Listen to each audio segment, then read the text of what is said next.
श्री गुरुदेव दत्त श्रीपादराजं शरणं प्रपद्ये दिगंबरा श्रीपाद वल्लभ दिगंबरा। श्रीपाद वल्लभ स्वामी महाराज म्हणजेच दत्तप्रभू।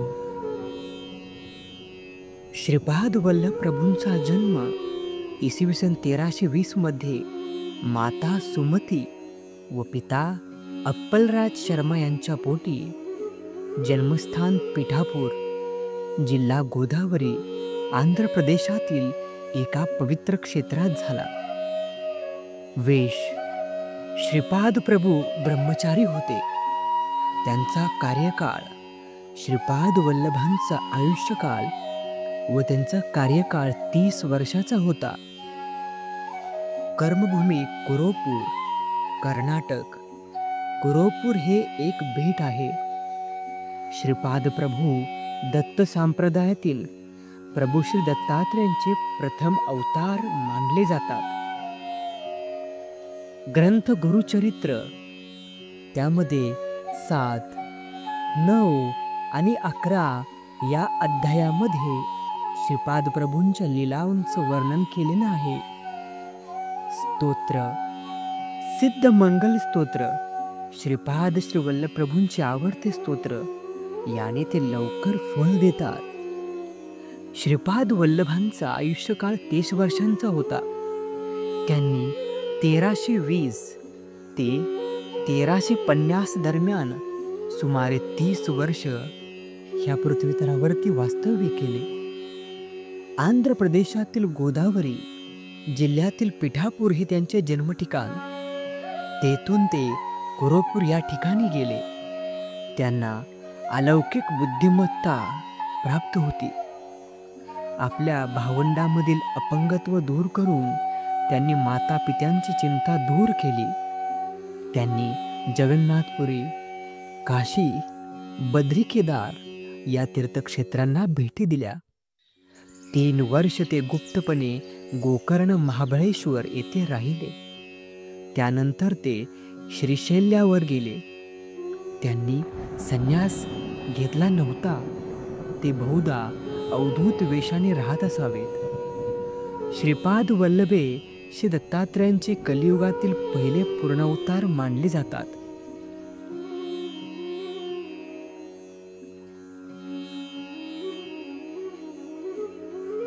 कुरोपूर कर्नाटक येथे त्यांच्या पादुका असून अनेक भक्त दर्शनासाठी तेथे जातात। श्री गुरुचरित्र या ओविबद्ध ग्रंथात त्यांच्या काही लीला वर्णल्या असून हा ग्रंथ दत्तप्रभूंचा वेद मानला जातो। समाजातील विकृती नाहीशी व्हावी, परकीय आक्रमणांनी गांजलेले, विस्कळीत आणि दुर्बल झालेल्या समाजाची घडी नीट बसावी, धर्माची आणि संस्कृतीची पुनर्स्थापना व्हावी या उद्देशाने दत्तात्रेयांनी हा अवतार घेतला असे मानले जाते। श्री गुरुचरित्र या दिव्य ग्रंथामध्ये अध्याय 1 ते 11 यामध्ये दत्तप्रभूंच्या अनंत अशा लीला आहेत। भरकटलेल्या भक्तांना त्यांनी दत्तभक्तीला लावले, कित्येकांचे प्राण वाचवले, भक्तांना दत्तभक्ती सुलभ करून दिले। श्रीपाद प्रभूंनी एका मतिमंद मुलास व त्याच्या मातेस आत्महत्येपासून परावृत्त केले व त्या मंद मुलास विद्वान केले। श्रीपाद प्रभूंनी परिटास वरदान दिले की पुढच्या जन्मी तू बिदरचा राजा होशील। श्रीपाद प्रभूंनी आपला परमभक्त असणारे एक व्यापारी, जे भरपूर प्रामाणिकपणे व्यापार करत व त्यातून मिळालेल्या काही रकमेतून ब्राह्मणांना अन्नदान करत,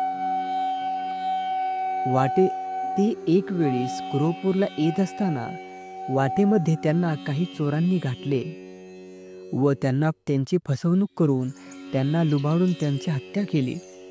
परंतु दत्तप्रभू म्हणजे साक्षात श्रीपाद श्री वल्लभ स्वामी प्रकट झाले व त्या चोरांचा अंत करून आपल्या भक्तास पुन्हा जीवनदान दिले। श्रीपाद वल्लभांच्या अवतारानंतरच भारतामध्ये दत्त संप्रदायाची जोमाने वाढ झाली। श्रीपाद श्री वल्लभ यांना श्रीपाद श्री वल्लभ यांना मानणारी मोठी परंपरा आंध्र प्रदेश, त्याचबरोबर कर्नाटक आणि महाराष्ट्र, प्रत्येक संपूर्ण भारतात पसरली आहे. कुरोपुरातच अश्विन कृष्ण द्वादशीस दिवशी त्यांनी निजानंदी गमन केले. हा दिवस आजही गुरु द्वादशी म्हणून दत्त संप्रदायात लोक श्रद्धेने पाळत असतात. सिद्धमंगल स्तोत्र हे श्रीपाद वल्लभ महाराजांच्या उपासनेत वापरले जाणारे स्तोत्र आहे. या स्तोत्रांची रचना श्रीपाद वल्लभ महाराजांचे आजोबा, त्यांच्या आईचे वडील बापन्नाचार्यलू यांनी रचली आहे. हे स्तोत्र श्रीपाद श्री वल्लभ स्वामींचे आवडते स्तोत्र आहे. जर तुम्ही नामस्मरणाबरोबर याचा हा पाठ कराल तर श्रीपाद प्रभू तुम्हाला लवकर फळ देतील, लवकर तुमची साधना सफल होईल. श्रीपाद श्री वल्लभ चरित्रामृत या ग्रंथात 17व्या अध्यायात हे स्तोत्र येते. या ग्रंथाचे ग्रंथकार शंकर भट म्हणतात की बापन्नाचार्यालूंना श्री दत्तात्रेयांचे दर्शन घडले व त्यांनी सिद्धमंगल स्तोत्र लिहिले. सिद्धमंगल स्तोत्र याचा संपूर्ण अर्थ जाणून घ्यायचा असेल व संपूर्ण स्तोत्राबद्दल अधिक माहिती जाणून घ्यायची असेल तर आपल्या चॅनलला नक्की सबस्क्राईब करा. यावरती आपण लवकरच नवीन व्हिडिओ घेऊन येणार आहे. चला तर, श्री गुरुदेव दत्त. अवधूत चिंतन श्री गुरुदेव दत्त. माहिती आवडली असल्यास जास्तीत जास्त भक्तांना हा व्हिडिओ शेअर करा. चला, दत्त भक्तांना माझे प्रणाम. श्री गुरुदेव दत्त.